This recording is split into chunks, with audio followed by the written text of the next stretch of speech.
Hello, everybody. Welcome. If you're just joining us, this is Practice Kindness in celebration of World Kindness Day. We've got about 30 seconds, about a minute before we're officially going to kick off, but we wanted to just join a little bit early to allow all participants to kind of roll in using Zoom and make sure everybody's joined. So again, welcome. And just if you could be with us for just a moment here before we officially begin.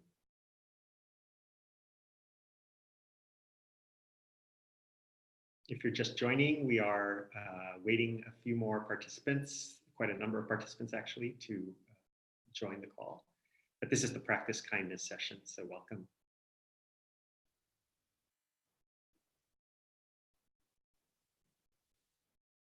Okay. Great. Well, welcome everybody again. We are so delighted that you could join us today for Practice Kindness, which is really in celebration of World Kindness Day, officially November 13th around the world. My name is Rich Fernandez. I'm the CEO of the Search Inside Yourself Leadership Institute. And again, we're so happy to be hosting you. And did you know that around the world, there are over 40 different practice kindness sessions of this type being run in over 18 different countries in conjunction with our time together today. So we're really excited for this. Again, we're offering this to you from the Search Inside Yourself Leadership Institute. If you're not familiar with the Search Inside Yourself Leadership Institute, first of all, our acronym is SIYLI, which is silly.org. We are a nonprofit. We were originally developed at Google as the mindfulness and emotional intelligence curriculum, which we offered within Google.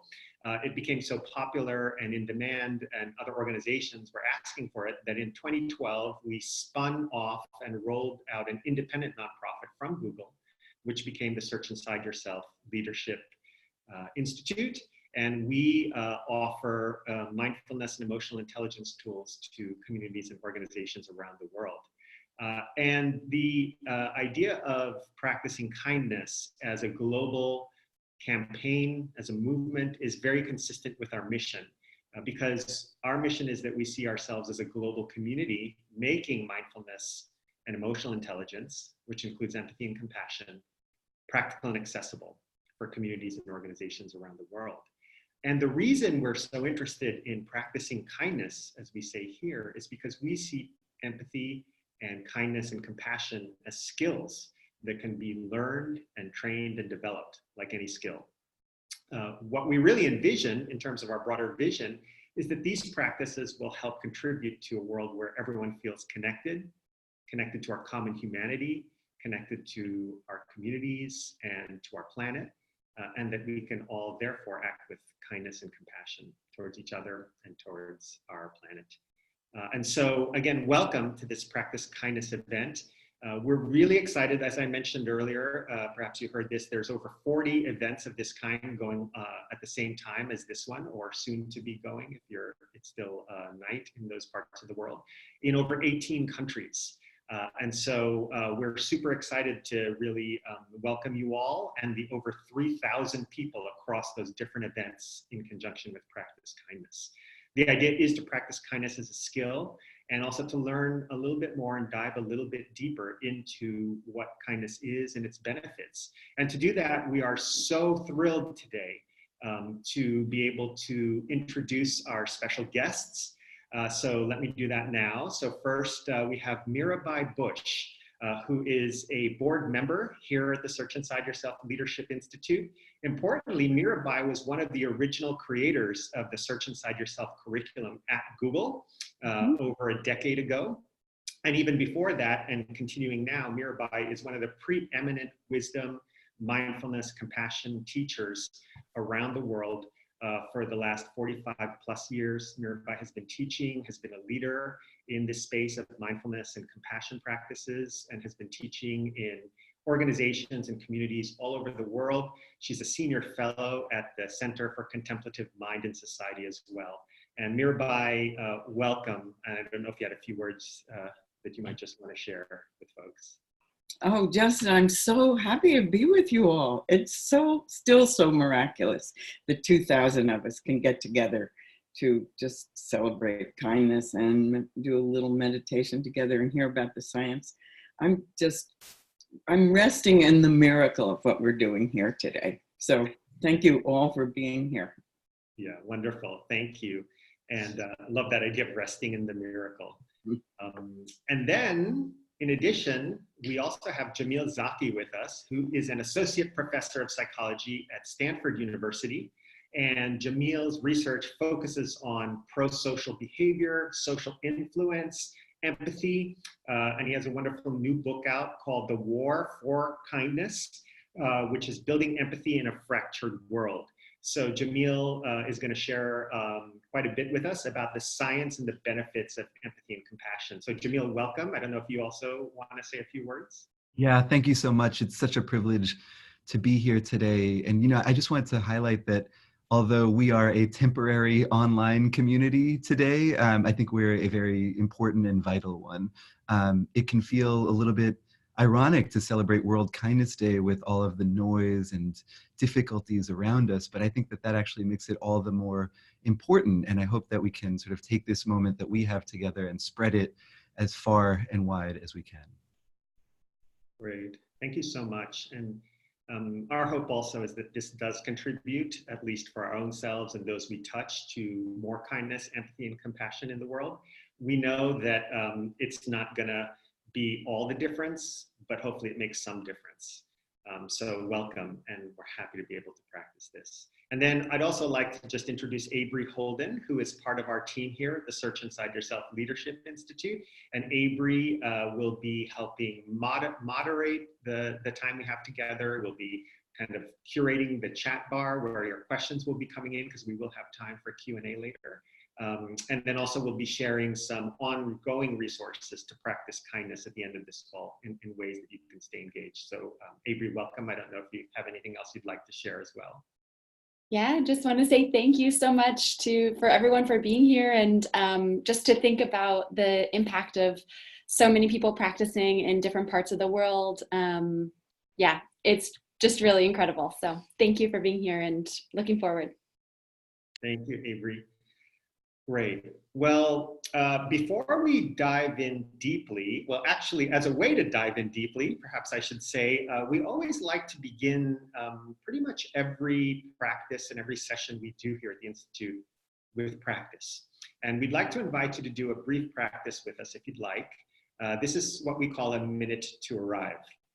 So whatever it took you to get here onto this call, wherever you are, whatever time zone you're in, there were certain causes and conditions that you had to kind of cultivate to be able to be here together with us in these moments.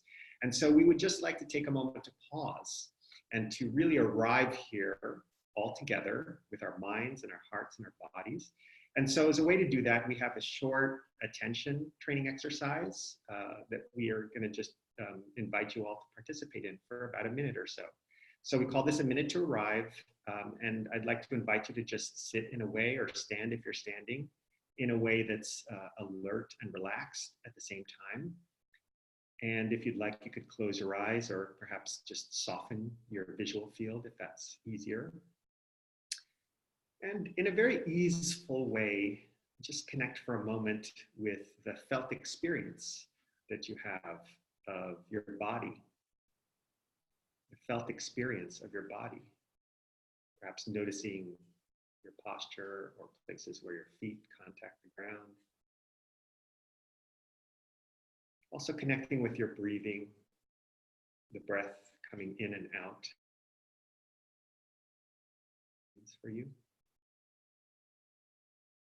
And just allowing your attention to settle on that experience of breathing for a moment.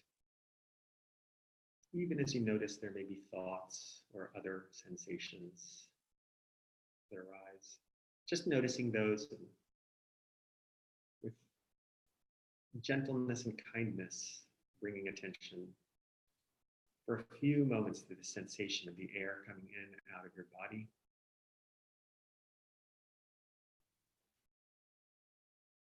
Just allowing yourself to settle in this moment together.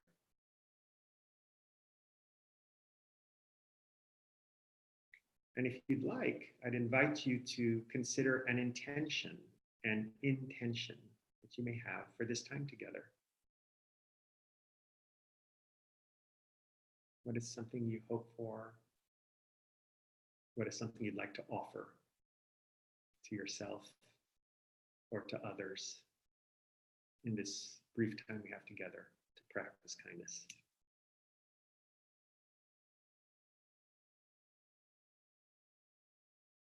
And in a moment, I'll ring the bell and we can rejoin the live stream session.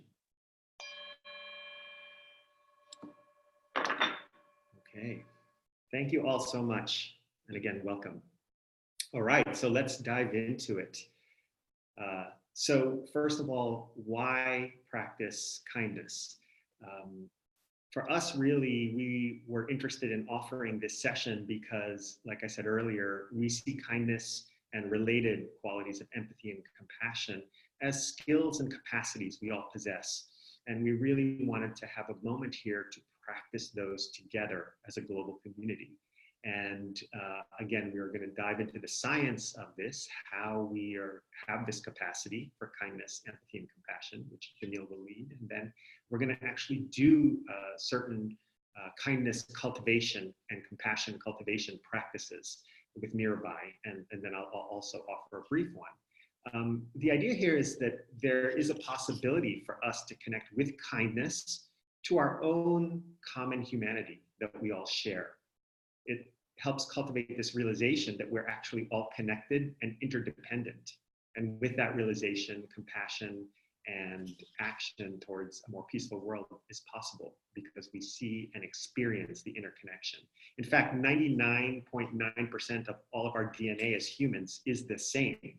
And so in many ways, this practice kindness offering and this set of practices and exercises that we'll be doing helps us really connect to the experience of that common humanity. So without further ado, I would love now to turn to Jamil to offer us insights and a deeper dive into the science of kindness. So Jamil, it's yours. Excellent. Thank you. And I'm just going to make sure that I'm able to control the slides here. Great. Thank you so much, Rich. And again, it's my real privilege to be here, and I'm so happy to share some insights from my own work and research with you all, as well as the work of many colleagues of mine in this field. There's sort of a growing bunch of us studying these topics. So I want to start with the maybe interesting or surprising revelation that we can come to by looking back in our history and thinking about humanity, I don't know, like 50,000 years ago, right? At that time, people were really not that remarkable as animals. We were just medium-sized mammals, not particularly strong or fast. We couldn't fly, and we weren't even the only smart species on the planet. At that time, we shared the Earth with at least 5 other large-brained human species. But we did have one thing that set us apart, and that was each other. More than any other animal on the planet, sapiens cooperated, cared for each other, and helped one another. And that made all the difference, because even though as individuals we might have been unremarkable, as a collective we were breathtaking. We could do things that no other animal could ever dream of. It was by working together that our species thrived. But what allows us to work so well together? Well, psychologists and neuroscientists have pinpointed one engine for kindness and cooperation that I want to talk about, which is empathy. Empathy can be thought of as an umbrella term that captures multiple ways that we connect with each other's emotions.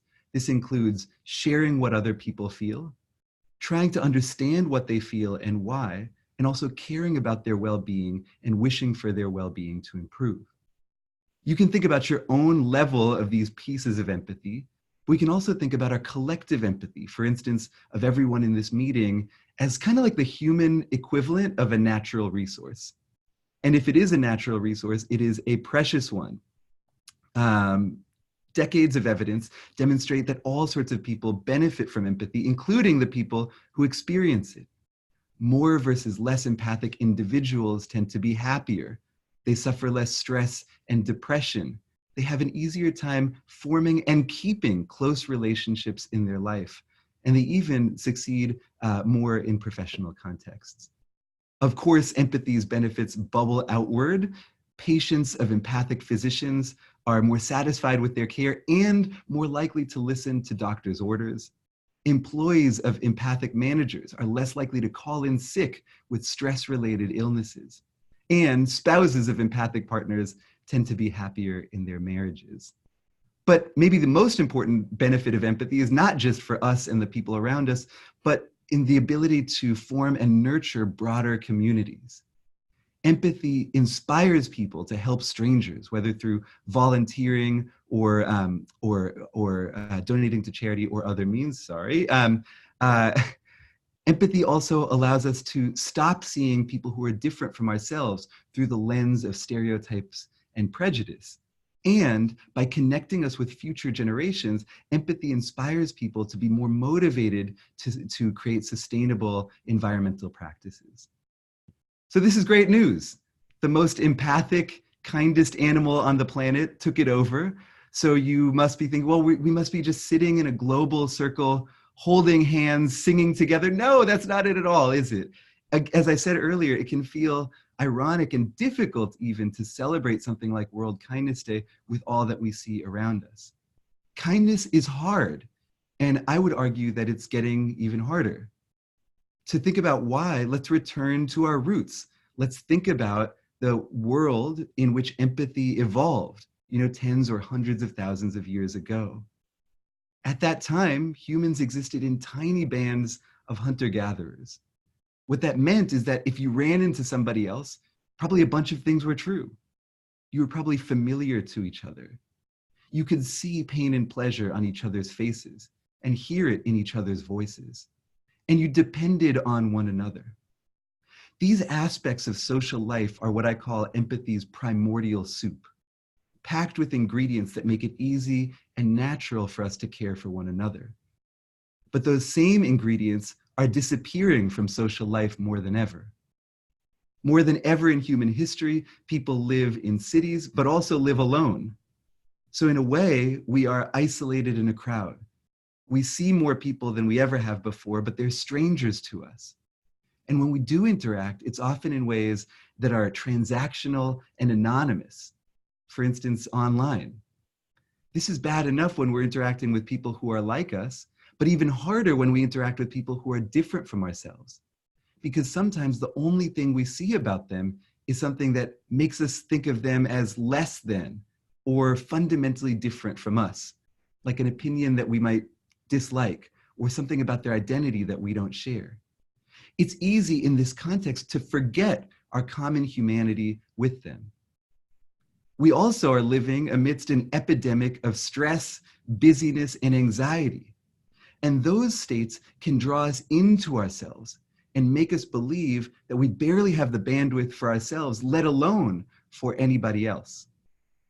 There's an irony here, which is that oftentimes we feel as though stress must focus us on ourselves when evidence suggests that if we focused on others, we would actually be less stressed ourselves, right? We deprive ourselves sometimes of the connection that would not just help others, but help us along the way. I guess another way of putting this is that we are naturally inclined towards kindness and empathy, but that's partially because of the way that we lived. And now that we live in a fundamentally different way, kind of we're amidst these social structures that are almost designed in a way that could break empathy. And there's some evidence that empathy has broken. So here, I'll show you the most common way that psychologists measure empathy. It's just a questionnaire, a series of statements. And you're basically asked to say how well each statement describes you from 1, not at all, to 5, extremely. So you can try it out yourself. I'll give you a couple of these and you can think about how you would answer. Here's one. I often have tender, concerned feelings for people less fortunate than me. You can think about how well that describes you. Here's another. I try to look at everyone's side of a disagreement before I make a decision. So your answer to these plus 26 other questions would give you an empathy index from 1 to 5. Since this test was developed in the 1970s, hundreds of thousands of people have taken it. And more recently, psychologists decided to put all this data together.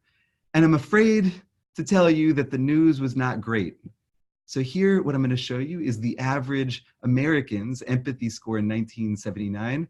It's a 4 out of 5, a solid B, no grade inflation here, so that's all right.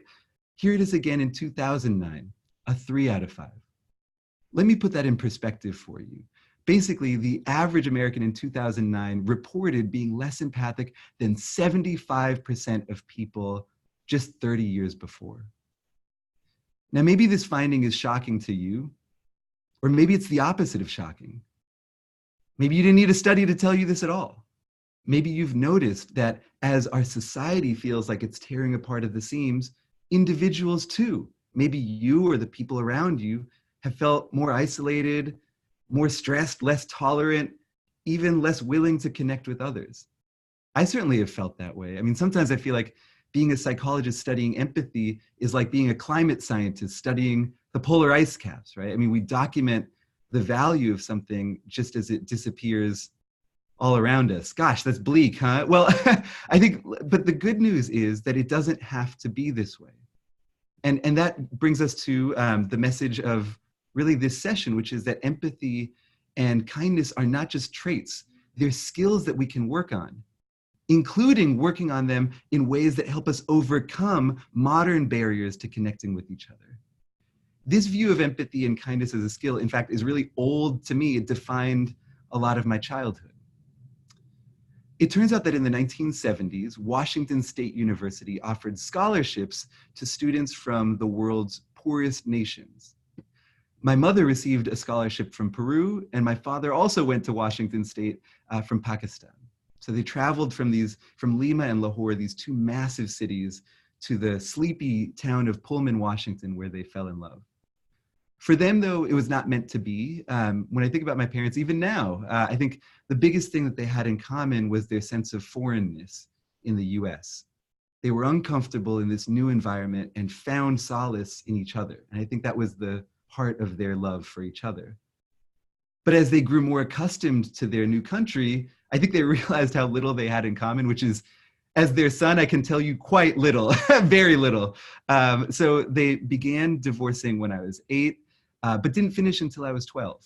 I'm their only child and sort of was the bridge between their worlds. And as you know, if anyone in this meeting is a child of divorce, maybe you have had this experience of sort of, I spent a lot of my childhood bouncing back and forth between their homes, but it felt like I was bouncing back and forth between parallel universes. When I was with my mom, I had to figure out what mattered to her and make that matter to me. But then when I reached my dad, those same rules would stop working and I had to readjust. This was hard emotional labor for an 8-year-old. And I think all three of us felt for a while like I would have to pick one of my parents and give up on really knowing the other one. But I knew that I had to try for all of our sake. And so I did. And eventually it got easier. I learned to tune myself to my parents' different emotional frequencies and maintain a connection to each of them, even as their connection to each other disintegrated. I would say that empathy saved me in my childhood and my family, but not because it was easy. I think of my parents' divorce as like an empathy gym for me, right? That forced me to work at care and understanding. And it was that work and the benefits that it brought to me that made me interested in studying all of this in the first place. Since then, my colleagues and friends and I have documented all sorts of evidence about different ways that we can build empathy. And now I see my job as creating empathy gyms for other people, places that people can go if they want to work at connecting better with others. I want to briefly share just a few insights that I've collected from that work, and then of course I'm happy to answer questions afterwards. The first is that if we want to cross boundaries between us and them, we can begin by returning to you and I. When we encounter people who are different from ourselves, we often lose our innate curiosity for people. We reduce people to just one part of their identity, whether it's a political opinion, a race, an age, a gender, whatever. But people, of course, are much more complicated than that. And when we get to know them, those prejudices just become clearly insufficient to connect with who they really are. The good news is that there are all sorts of ways to connect with other people. The first one is just to connect with people who are different from ourselves. I teach a class at Stanford called Becoming Kinder. And in it, we have these kindness challenges or exercises that students do over the weekend to try to work out their capacity for caring. One of them is called Disagree Better. So in this challenge, students find someone who they disagree with. But instead of just fighting about their opinions, they interview this other person about how they came to feel that way in the first place. My students report that they don't necessarily agree with the person at the end of the conversation, but they feel a sense of mutual respect and mutual humanity, as though they can realize that even across the gulf of a different opinion, there's a human being on the other side. I'm really excited for Mirabai's practice, well, for many reasons, but one of those is that her practice is going to exemplify another way that we can return to you and I, which is not only by connecting with other people, but by connecting with ourselves and understanding that our experiences, even if on the surface they're different than those of other people, are in a fundamental way similar, in that we all experience common suffering, common joy, and common humanity. So stay tuned for that, because I'm sure that Mirabai will lead us through that in a really exciting way.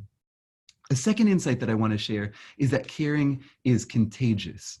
All sorts of behaviors are contagious because we as humans are a conformist animal, and conformity gets a bad rap, and it deserves it in some cases. Some things like depression and drug abuse can spread across our social networks like viruses, but so can positive behaviors. In fact, I think this is especially important for us to remember if we're leaders in a family or community or anywhere else, because it turns out that the behaviors that we highlight sort of become more contagious, catchier, and stickier. We, in my lab, have tried to use this to build kinder communities among middle schoolers. So we worked with middle schoolers around the Bay Area, and in this study, we presented a group of them with what we call an empathic norms condition. So here we asked students to describe why they value empathy, and then we collated all their responses. So when they came back to school the next day, we could give them a brochure of all of their friends and classmates saying why they valued empathy. In essence, we were pointing students to the social reality that was all around them, but they might not have seen before, which is that they were surrounded by empathy and caring, even if those values were quieter in their culture.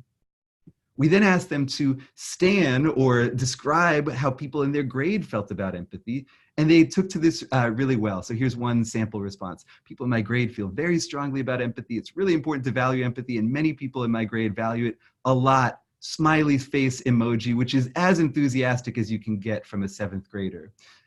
We also found that just being in this condition of our study changed students' behavior.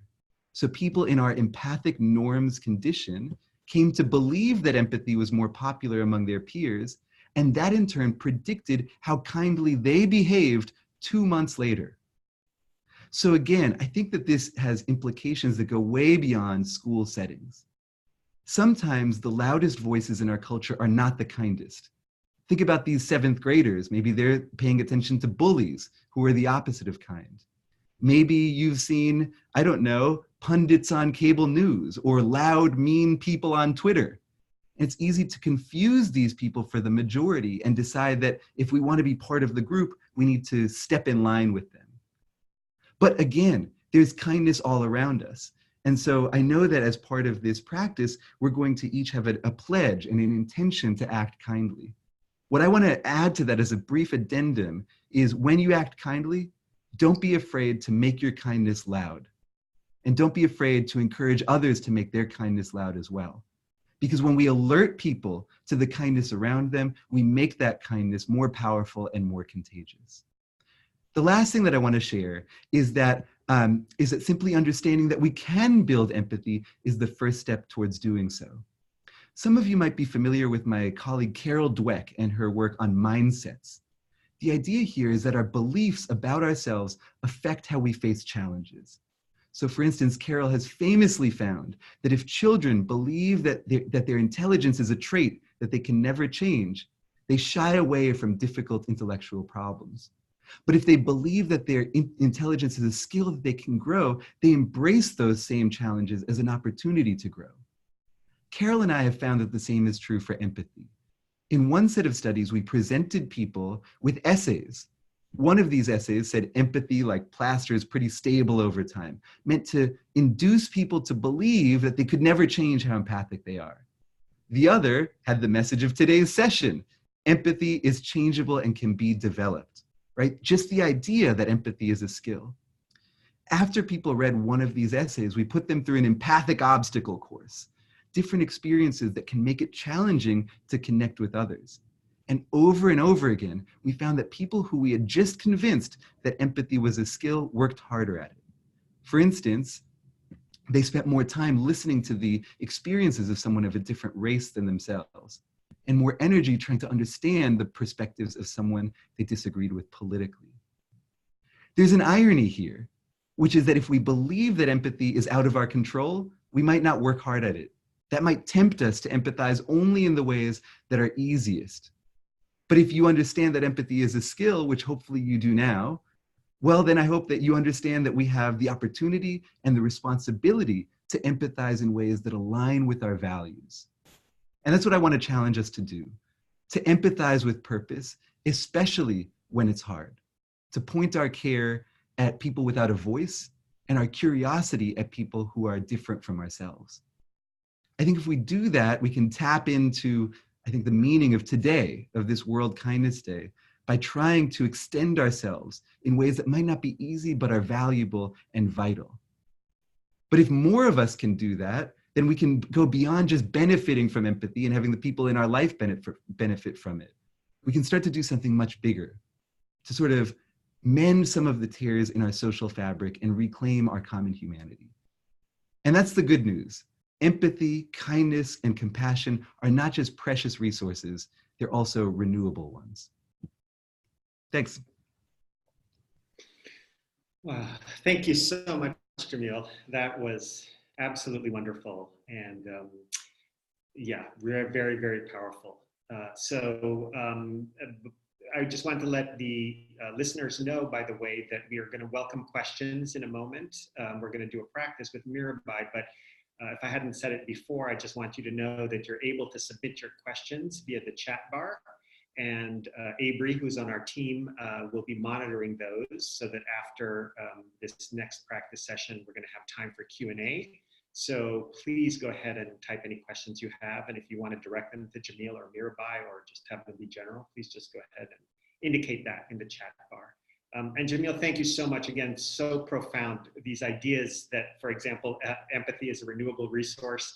And I love the invitation to, as you said, make kindness loud because it's contagious. That's wonderful. And then also really to empathize with purpose and to really cultivate these qualities, which is what we're going to do now.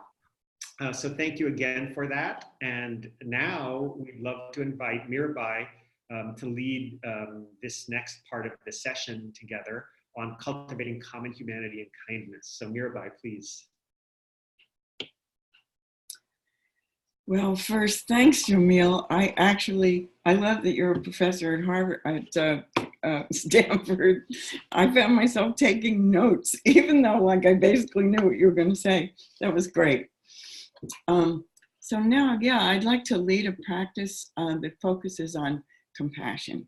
So empathy includes all the emotions. We can feel the emotion of a person when they're feeling very happy and joyful, or when they're feeling sad or hurt. But compassion focuses on the emotions of suffering, and within it is the impulse or the desire, as Jamil was talking about, to reduce the suffering in the other person once we sense it. And the ways to cultivate this capacity there are practices that encourage two kind of sub-capacities within compassion. And one of the ways you do it is to increase your self-compassion. That's compassion you're feeling when you're feeling unhappy or hurt or frightened. And there are wonderful practices. We're not going to do that right now, but there are wonderful practices online for self-compassion. But the principle is that inasmuch as you can feel compassion for yourself, you can feel it for others. And if you don't feel it for yourself, it's very difficult to feel it for others. The complementary capacity for that is the capacity to understand that the other person suffers just like you do, that that person, being another human, also has all that whole range of emotions that you do. And just like you don't want to be unhappy or frightened or angry, neither does this other person. And so this practice is not to diminish our unique differences, our awareness of how our rich diversity enriches our experience, enriches, I can say in this, enriches our global experience. We need more work, most of us, in cultivating that like true, deep, rich appreciation of what each one of us brings to the whole and how that enriches the whole. This practice is focusing on something that, as we appreciate our differences, we sometimes overlook that from the beginning, we are all humans together. So we do this practice by bringing someone to mind, or those of you who are doing this in groups, if you want to, you can, or with one other person, you can do this with a partner, just sitting opposite a partner, or bringing someone into your mind. And if you are bringing someone to mind and you're alone, it's usually easier to have your eyes closed, but you don't have to. You can have a soft gaze there. If you have a person sitting across from you, you want to be able to look at that person for the whole practice. And I will say phrases, and you will silently repeat those phrases. And as whatever comes into your mind other than this, just let it go gently. It'll be there when this is over. So if thoughts or opinions or judgments come into your mind, just notice them, let them go, and come back to the phrase itself and the feelings around that phrase. So, and if at any point this, is difficult for you, first of all, it's a practice, so that's what you want to see. You don't want to be perfect. You want to see what arises in this practice. But if it gets too emotional and you're not feeling good about it, just stop and just let my words flow like water. So here we go. It's a few minutes long. I'm going to repeat phrases, and you will silently repeat them after me. So this person you've brought to mind, this can be any person. It can be a neutral person, someone in your life you don't know well, but is in your life. It can be a difficult person. And this practice is really good with those people who are difficult for us, but you can bring anyone to mind.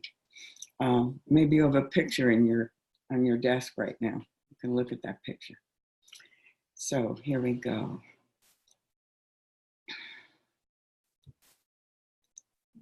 Bringing this person to mind. This person has a body and a mind. Somebody called, the alarm is not on. Just like me. This person has feelings, emotions, and thoughts, just like me. This person has, in his or her life, experienced physical pain and suffering, just like me. This person has experienced emotional pain and suffering, just like me. This person has at some point in his or her life been sad, just like me.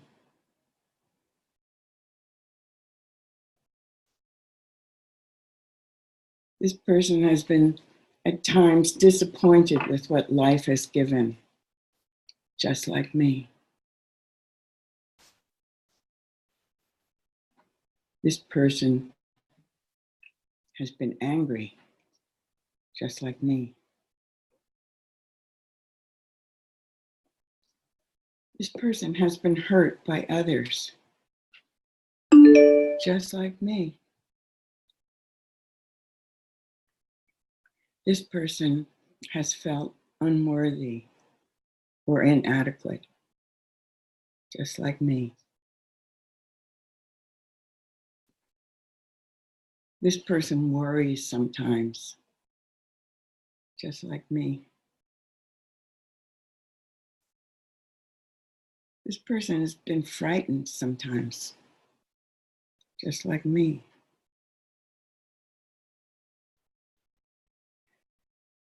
And this person will die, just like me. This person has longed for friendship, just like me. This person is learning about life, just like me.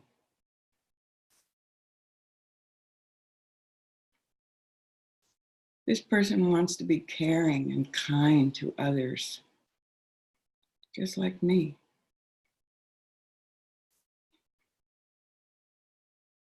This person wants to be content with what life has given, just like me.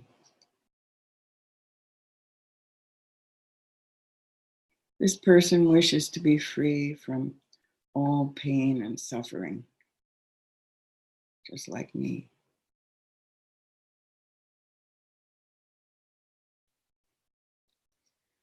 This person wishes to be safe everywhere, just like me.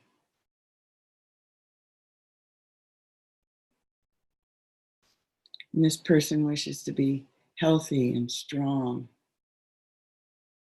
and at home in his or her body, just like me.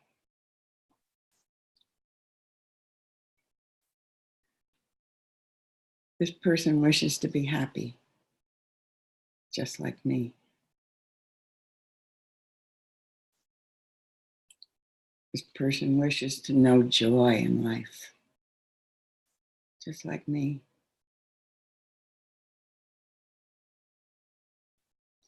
This person wishes to be loved, just like me.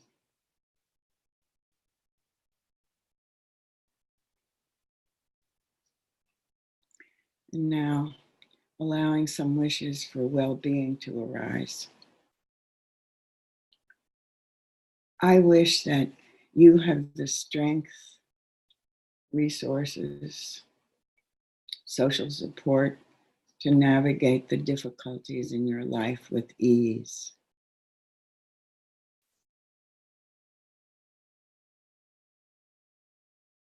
I wish that you be free from all physical and mental pain and suffering.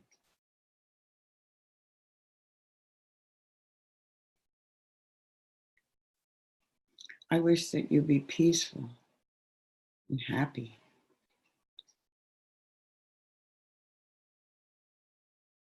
And I wish that you be loved because you are a fellow human being, just like me.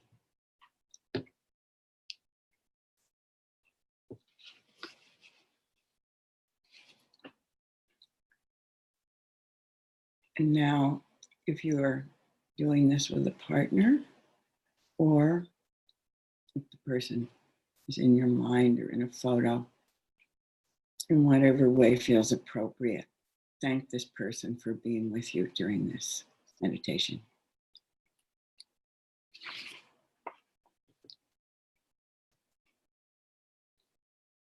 And then when you're ready, slowly come back into our huge circle of 2,000 other beings who are all just like me.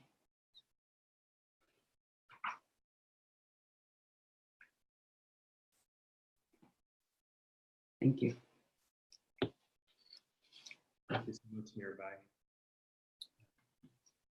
It's a very profound practice. It reminds me also of what Jamil had invited us to consider, which is the transition from us and them to the you and me. And I've seen the power of this practice. It's something we teach in our core SIY curriculum as well, Mirabai, because you helped us bring it into this curriculum. About a year ago this time, I was in Mumbai, India, teaching at the Bombay Stock Exchange, and I did this exercise. I facilitated this. And there was a gentleman who was partnered with another person.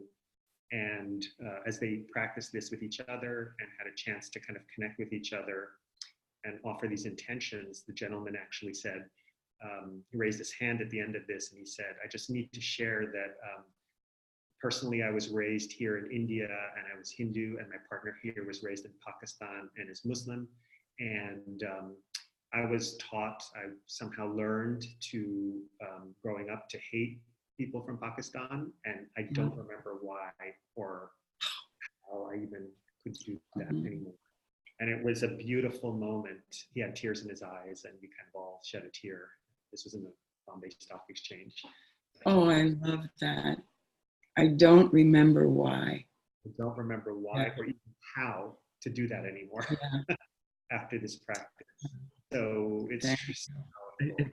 I think if I can, that's a beautiful story. And Mirabai, that was a beautiful practice. I mean, if I could just add to Rich, the story that you just told, I do think that there are ways that we have memory that sort of goes beyond our lives, right? I mean, it's sort of like what evolution and nature has put in us. And I do think that sometimes it's easy to forget parts of ourselves, right? To forget why, you know, for generations there's been some hatred and it's sort of baked into us as kids and it's hard to know where it comes from.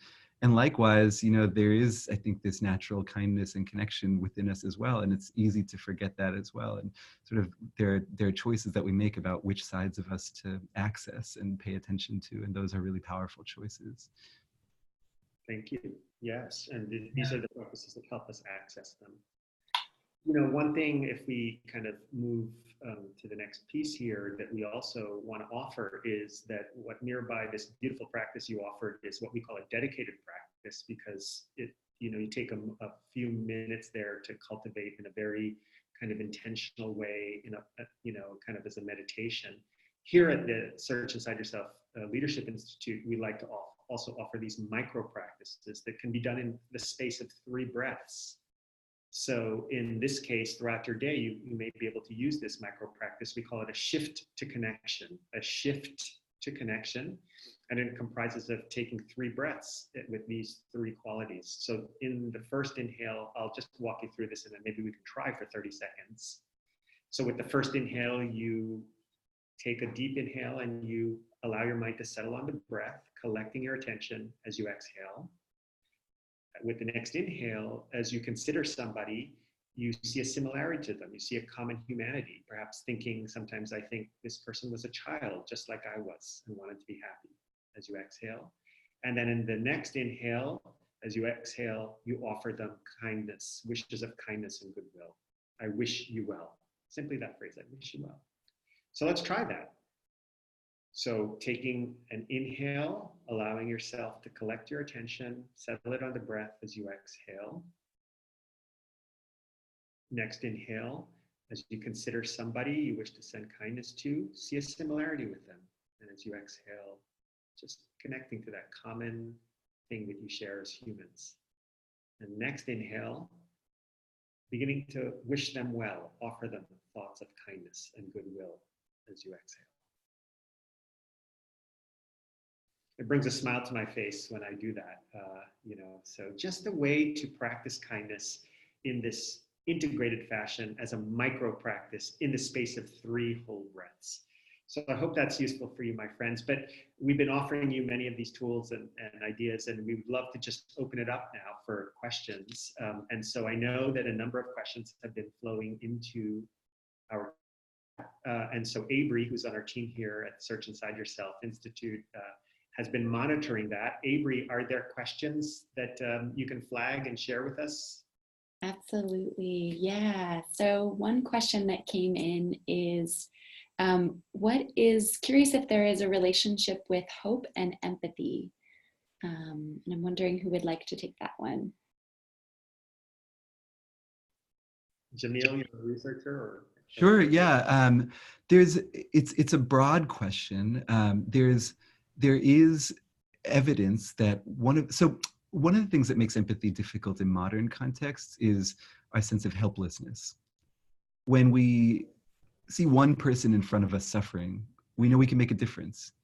When we hear news about 1,000 victims of a natural disaster or 1 million victims of a civil war, it feels like we are ineffective, and that helplessness can make us feel numb or burnt out instead of empathic.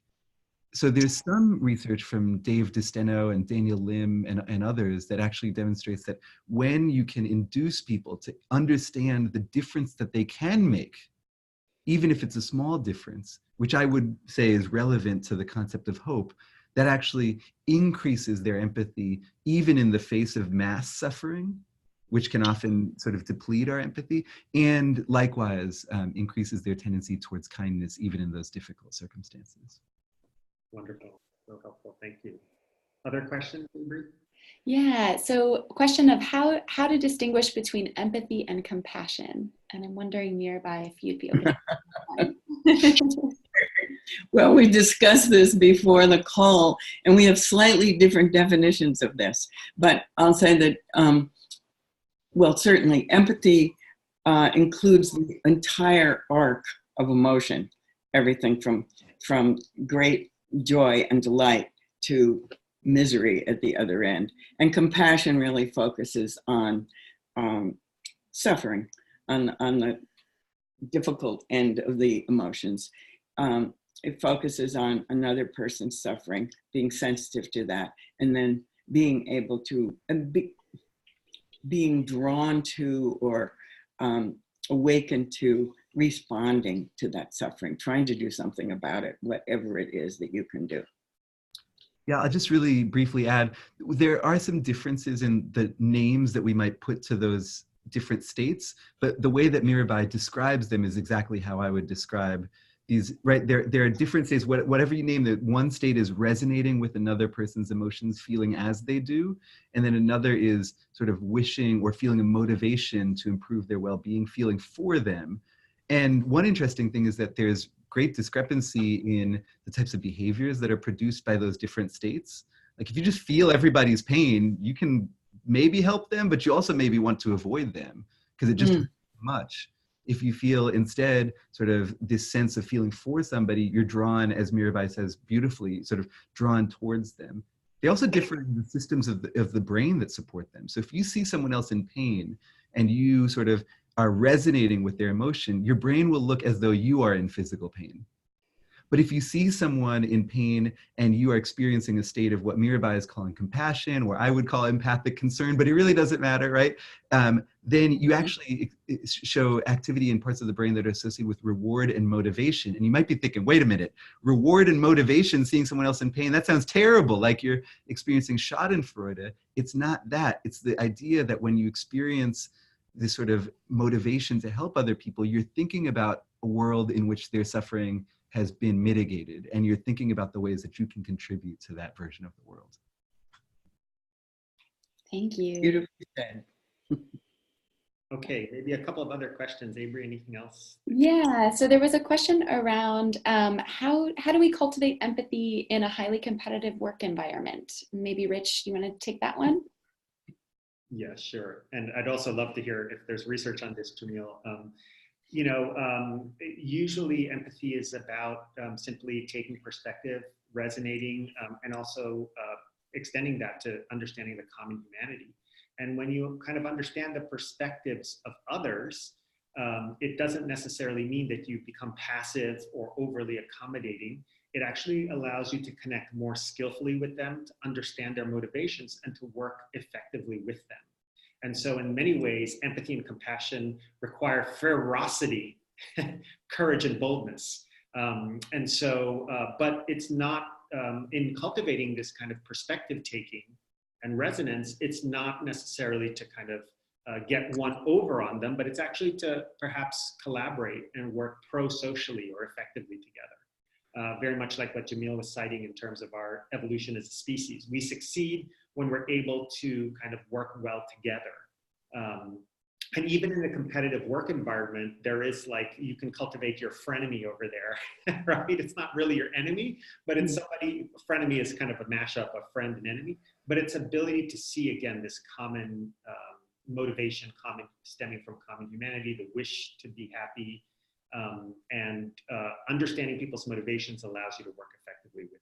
So it's not a mutually exclusive skill in competitive environments. But Jamil or Mirabai, I don't know if you have any other perspectives on it. It's a great question. Beautifully put, Rich. Oh. Yeah, and it's important to do it in the work environment. Is that famous Google study that showed that that the most important thing for a team to work well together was trust of each other. So that cultivating the understanding that this person wants to be happy just like you, and in a work environment they may be working out a decision or an outcome that works for both of you, and that then as you work together in that way, that leads to trust in the future. So yeah, it's important in the work environment. And it is possible to GSD or get stuff done in the work environment in a low trust environment, but you're breaking a lot of relationships of trust. And so you're cultivating a low trust environment. There is a possibility to create a higher trust environment by, again, shifting to connection, as you see here. Well, I know our time is short, so thank you for those questions. Let's just move on because we wanted to give you all a way to continue to practice these skills. So I'll turn it over to Avery for a few minutes here just to offer some other ways to follow up here. Sorry, really quickly, everybody, just wanted to say, I know we're out of time, but if you have further questions, please feel free to reach out to me directly. Thank you. And we also, there was a couple questions about if we'll be sharing the slides and the practices. So we'll be sharing a recording and all of the slides after in an email afterwards too. So you'll have all of that information too. Great. So staying engaged and spreading kindness. So as Jamil mentioned, the practicing kindness out loud and doing it loudly at the beginning of the call, we wanted to offer an opportunity for you to be able to do that and to make a pledge to act with and spread kindness. So this is really simple. It's just 3 steps, and it's basically thinking of something that you'd like to do, a certain pledge that you'd like to do, and then sharing your experience about it through your favorite social media platform, and then challenging 3 friends to also spread kindness. So we know that there's been studies and examples and stories of different people that have done a random act of kindness and then seen the ripple effect of that act of kindness. There was one person who was at a drive-through and bought a coffee for a person behind him. So somewhere up in Canada, and it led to 226 acts of kindness where people were continuing to buy coffees and food for other people in the lines behind them. So it's small and subtle ways that we can make a difference. And so we invite you to think of something that you'd like to do as a way to spread kindness, to make a pledge, and then challenge and invite other people to do it, and to do it loudly, as Jamil mentioned as well. And then last but not least, we would love to stay connected, and there's a lot of resources that we have and tools to continue to learn about the practices and the science that was shared today. So Jamil's book, The War for Kindness, Building Empathy in a Fractured World, strongly recommend picking that up and learning more about the science and learning more about the stories that Jamil shared today. Walking Each Other Home, Mirabai's book. There's a piece of the practice from today that is also carried throughout the book, and so I encourage you to also pick that up and continue to live the practice.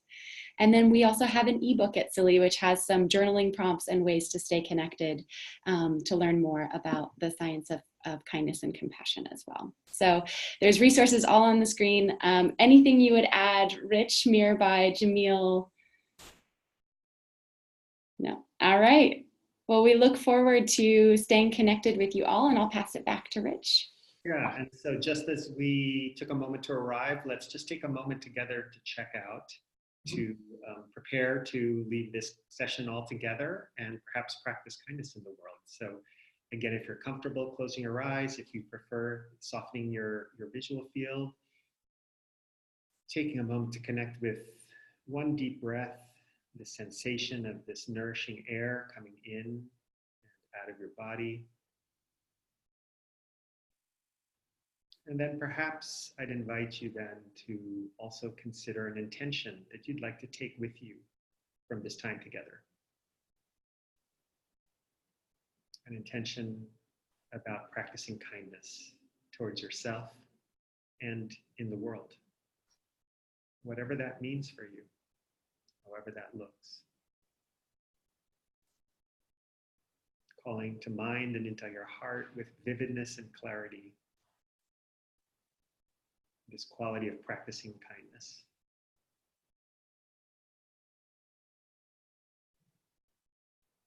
And as I ring the bell, we'll bring our time together to a close.